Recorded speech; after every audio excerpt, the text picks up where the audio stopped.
The Toronto Blue Jays fall to the Minnesota Twins 7-0 today, but despite this bad loss, there are still a few positives to take away from the game, including Alek Manoah, Jordan Romano, and Addison Barger. So we're going to break that down and much more in this episode of Jays Digest.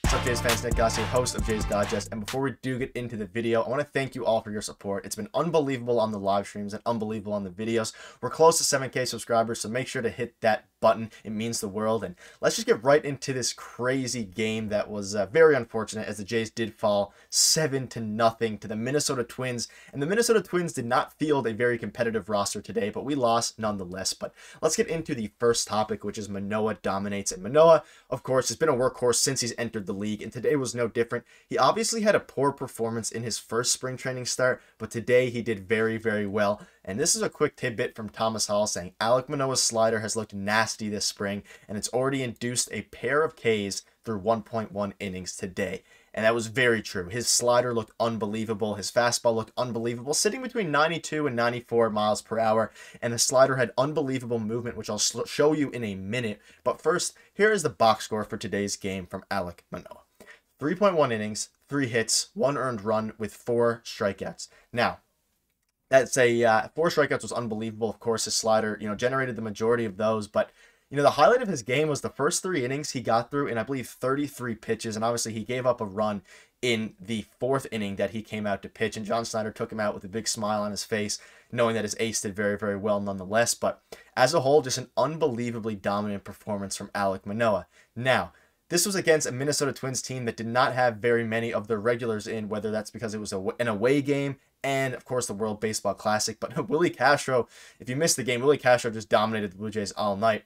But Manoah, one thing I want to touch on here today that was unbelievable was his slider. Now, we all know that his slider is probably his best pitch. He has had a wicked slider, but this spring it is looking even better. And I'll pop up the video now and just look at this wipeout slider from Alek Manoah, generating 2 of his strikeouts. I'll play it for you one more time. That second one is unbelievable. Look at the movement on that. I saw that in real time, and he was just absolutely dominant out there.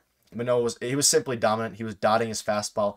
Of course, he gave up a couple of hard hit balls in the 4th. Of course, probably trying to find some, tinker with some things and make some different adjustments. But in general, for all of you concerned after his first spring training outing, he was very, very solid. Very solid game for him, and it was very encouraging to see that after, again, his fairly poor spring training outing. And like me and Peter have said on the show a few times, you're not looking for results in spring training games. You're looking for other things like pitching movement, tinkering with the new things, different delivery in Kevin Gausman's case because of the pitch clock. So overall, a very successful outing for Alek Manoah, and his fastball was great, had phenomenal movement, and he was unbelievable. And his slider was just spectacular, as you saw there. But someone else who was spectacular today was Jordan Romano. Now, again, I showed you the box score, and I'll show it to you again now. He did give up, he gave up a run. However, if you were watching him play, he looked very, very good out there. And like I just said, the runs, the results are not that important. It's just a matter of what the pitching looks like for him. And he looked very, very good out there. His fastball had life, and that is one thing that we have mentioned all spring. His fastball has been sitting between 97 and 99, and today was no different, sitting around 97 to 98 miles an hour. But his movement was very, very good on his pitches, and Romano as a whole has looked very, very good. Now, we're going to talk about some of the other pitchers now, because the highlight of this game, there weren't many of them, to be honest with you. There weren't many. We scored 0 runs. We were no hit through the first 4 or 5 innings until Addison Barger broke that up, which I'll also get into in a minute. But we're going to focus on the pitching now in this section. So we'll look at our other pitchers. So we had Reese, who pitched 0.2 innings and gave up no runs. So he looked very good. Jackson Reese, he has a nasty slider, and of course he has a 6 ERA this spring. But Jackson Reese has a nasty slider, in case you missed it. Another big storyline here that I want to touch on before moving into the hitting is Trevor Richards. Trevor Richards had a bounce back game. Now, me and Peter have been on this show on the live stream, and we have been bashing Trevor Richards, saying that, Nate Pearson should take his spot or someone else should take his spot. And while I still think that is the case, I think there isn't much room left for Trevor Richards. Today was an unbelievable outing for him. He was absolutely amazing. He generated 7 whiffs in 1 inning. 7 swings and misses on his changeup in 1 inning. I believe that leads the spring training so far with most swings missed in 1 inning from a single pitch. And like we've discussed before, and I want your guys' thoughts in the comment section below, Trevor Richards has one of the best single pitches on the Blue Jays. His changeup is unbelievable. It's a plus changeup, and it's a wipeout pitch. The issue has been his fastball doesn't have very much movement, and he hasn't been able to locate or execute the changeup to the degree that he needs to in order to be successful. But tonight, as you can see here, he was absolutely phenomenal.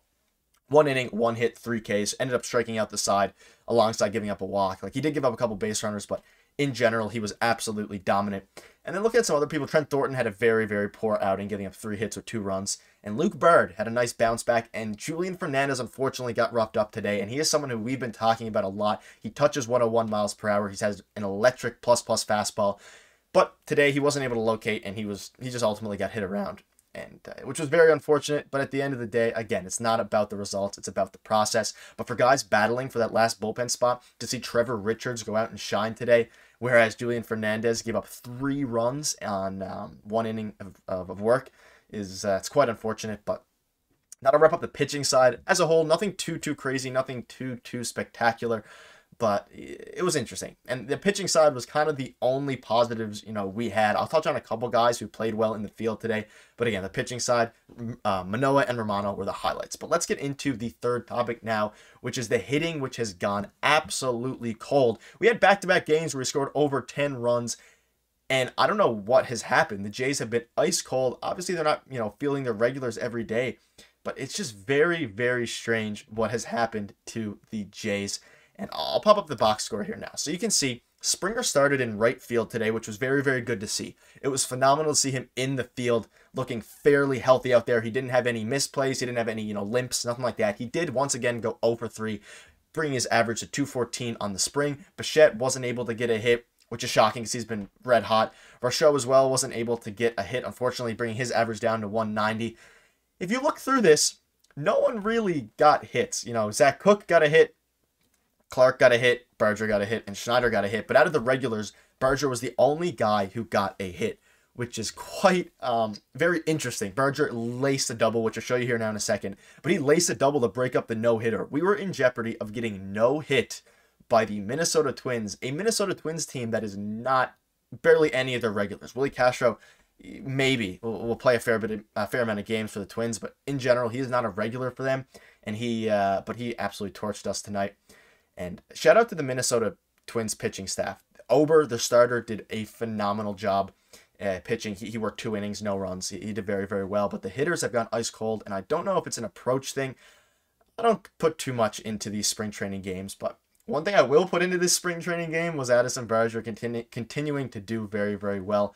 And I'll pop up his video now. He gets a pitch down the middle. He absolutely rips it into the gap for a double. I'll show it to you one more time. Obviously, the start of it gets cut off a little bit, as happens sometimes on Twitter clips, but absolutely laced into the gap. And shout out to Brendan Delaney. He provides a lot of these clips on Twitter. And you can go to Twitter as well if you want to see some other game clips, but Addison Barger absolutely laced the ball, and he has an absolute cannon. He had the Blue Jays had him starting at shortstop today, and he looked very comfortable there, fairly comfortable. He fielded a couple balls, and he has an absolute cannon of an arm, like I said. He looked very comfortable there. As well, Matt Chapman also looked phenomenal there. He just looked very, very good. So, as a whole, you look at the box score of the game. Pitching was all right. We gave up 7 runs, but a lot of those were by guys who, won't necessarily make the opening day roster in Thornton and Julian Fernandez, but the regulars pitched fairly well with Manoah and Romano. And, Trevor Richards was a big storyline of this game. And then, of course, for the on the hitting side, nothing too much to write home about. You had Addison Barger hit very well and play well in the field. Arelis Martinez had an unfortunate game, but this game wasn't super exciting, and this was an unfortunate one because the past couple games haven't been very exciting after the 16-run game that we had a few days back. But as a whole, nothing too exciting went on in today's game, and Manoah looked very, very good. That was the bounce back thing. And yeah, let me know in the comments what your thoughts were on this game as a whole as we move into the final topic now, which is a quick Jays news segment, which is revolving around Vladimir Guerrero Jr. And if you were tuning into the Jays preview show today, we did cover this first, which was the Vladimir Guerrero Jr.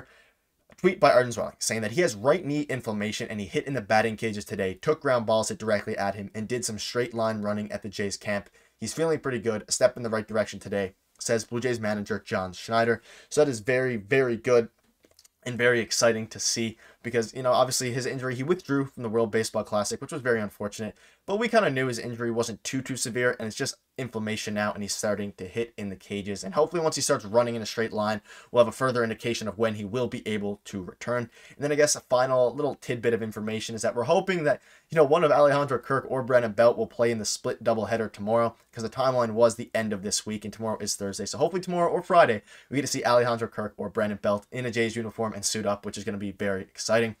But yeah, that'll wrap up this video. I know I did it solo. Peter will be back in a couple of days. He's very swamped with work. But hopefully you guys enjoyed the solo nonetheless. I will be with you for a game preview tomorrow live stream, and as well the game recap, as there are 2 games going on once again. But the televised one is against the Atlanta Braves with Kevin Gausman taking the hill. So thank you all for the support. It's been unbelievable. Make sure to hit the subscribe button, and I'll see you in tomorrow's video or live stream.